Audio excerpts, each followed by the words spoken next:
तो ये बात है अजरा, तुम्हें भी लगता है कि साजिद पटेल ही खूनी है, लेकिन हमारे पास अभी उसके खिलाफ कोई सबूत नहीं है। जी हाँ भाईजान, मुझे भी लगता है कि साजिद पटेल ही खूनी है, लेकिन उसके खिलाफ हमारे पास कोई सबूत नहीं है और हमारे पास सिर्फ दो ही दिन बचे हैं सरफराज को बेगुनाह साबित करने के लिए, वरना 2 दिन बाद अदालत अपना फैसला सुना देगी।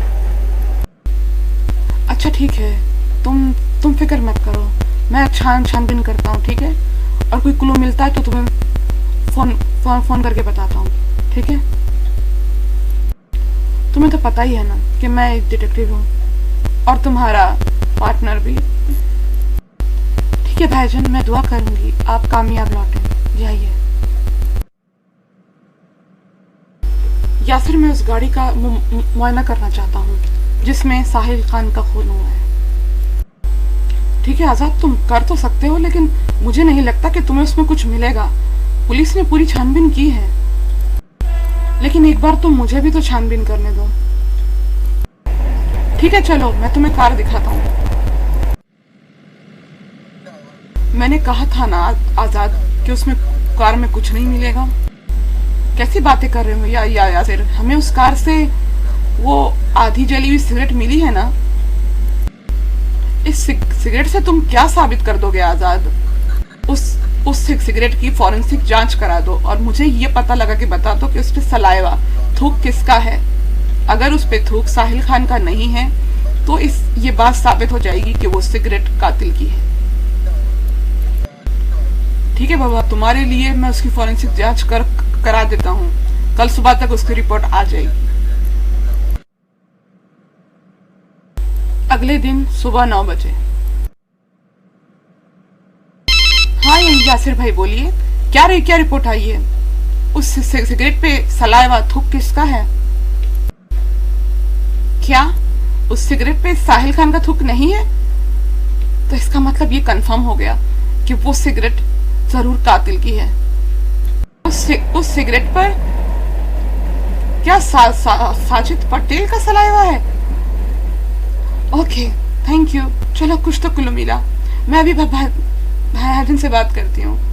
थैंक यू यासिर भाई। तो ये बात है हजरा, अब तो शक की सुई और साजिद पटेल की ही तरफ जा रही है। लेकिन भाईजान, सिर्फ एक सिगरेट के दम पर ही हम उसे गुनहगार साबित नहीं कर सकते। मैं जानता हूँ हजरा, उसके लिए हमें कुछ और सबूत चाहिए। तुम फिक्र मत करो, मैं मोबाइल डिपार्टमेंट में जाके पता करता हूँ। 2 घंटे बाद। भाईजान, ये तो बहुत काम की इंफॉर्मेशन आप लेकर आए हैं। आप बाकी मैं अदालत में देख लूंगी। थैंक यू भाईजान, आपके बिना मैं कभी कोई भी केस सॉल्व कर ही नहीं सकती। अजरा, आप थैंक यू नहीं बोलो, मैं तुम्हारा बड़ा भाई हूँ और एक बड़ा भाई होने के नाते मेरा फर्ज है अपनी बहन की मदद करना, और तुम एक नेक काम ही तो करती हो। हर बेगुनाह को इंसाफ दिलाती हो और किसी बेगुनाह की जान बचाना तो बहुत सवाब का काम है।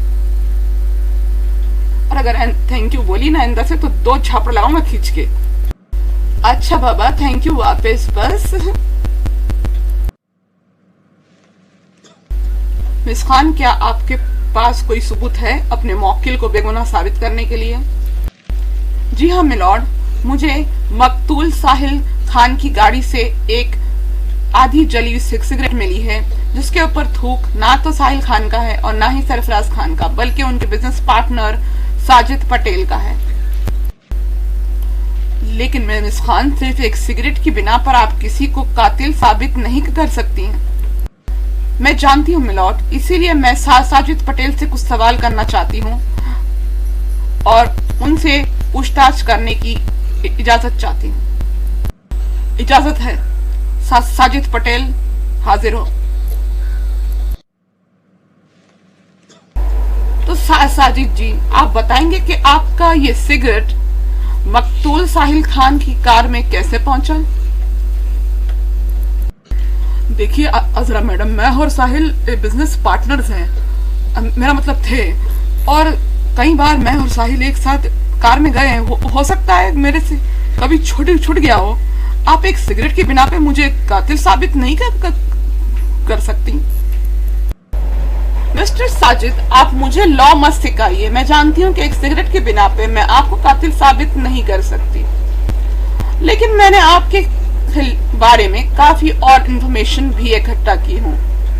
जरा आप कत्ल के एक दिन पहले, साहिल खान के कत्ल के एक दिन पहले आप उनके घर गए थे, उनके भाई सरफराज खान से मिले और उनसे ये कहे कि आपके फोन की बैटरी बिल्कुल डाउन है और आपको एक जरूरी ईमेल करना है, इसीलिए उनका लैपटॉप यूज करना है। क्या आपने ये कहा था? हाँ कहा था मैडम, लेकिन एक ईमेल करने से क्या कोई किसी का कातिल हो जाता है? मिस्टर साजिद, ईमेल करने से कोई किसी का कातिल नहीं हो जाता, लेकिन आपने झूठ क्यों कहा जरा आप बताएंगे?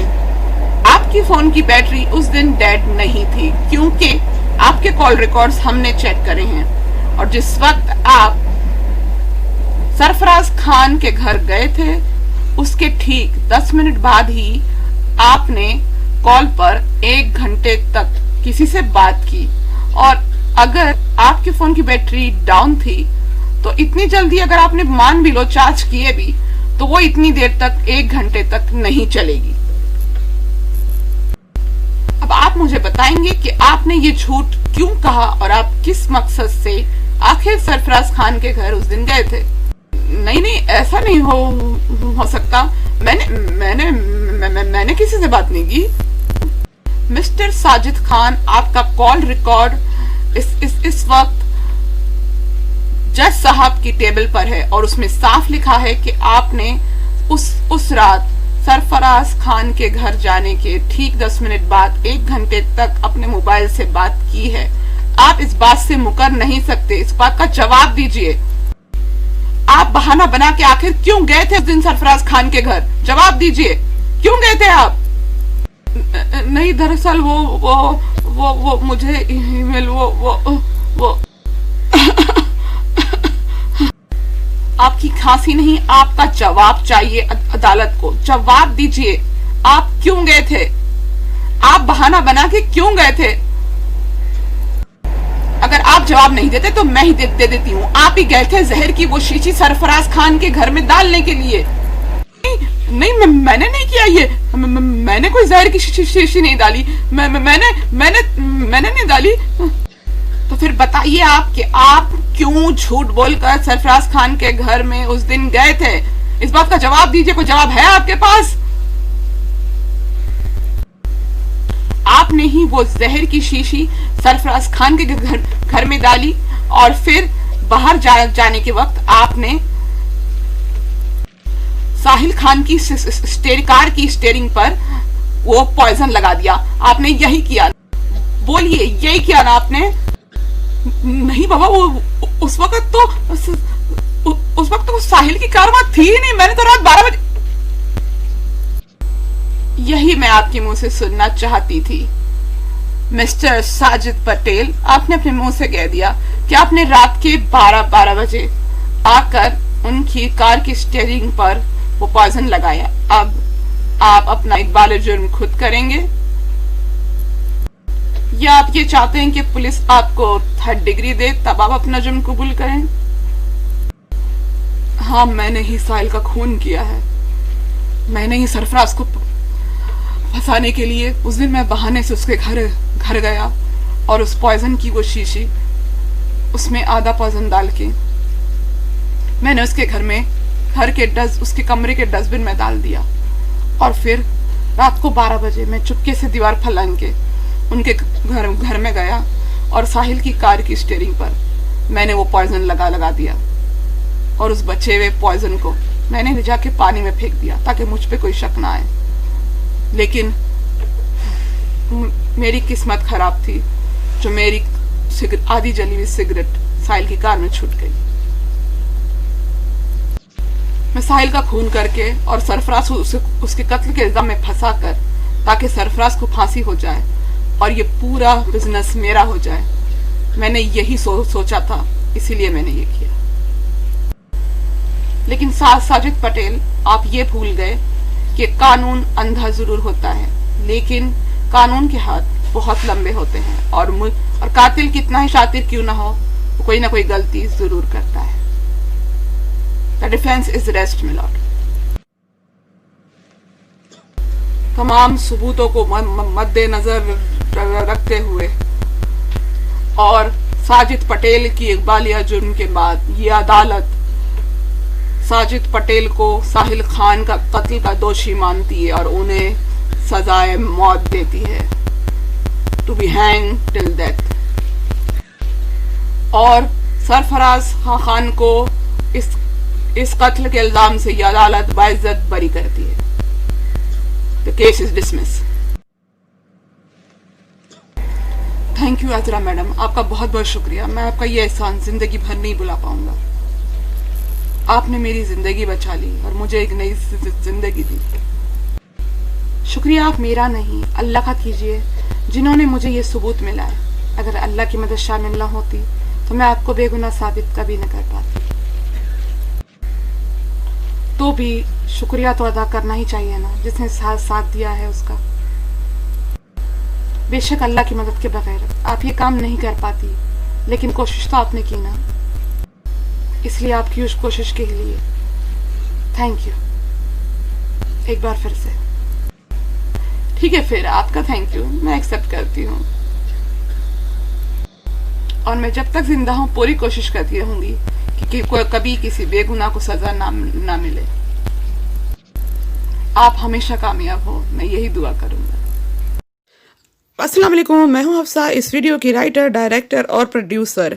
दोस्तों, इसी तरह की कार्टून की क्राइम स्टोरीज देखने के लिए मेरे चैनल को 1 टाइम सब्सक्राइब जरूर कर लें, जिसका नाम है हिंदी कार्टून अदालत।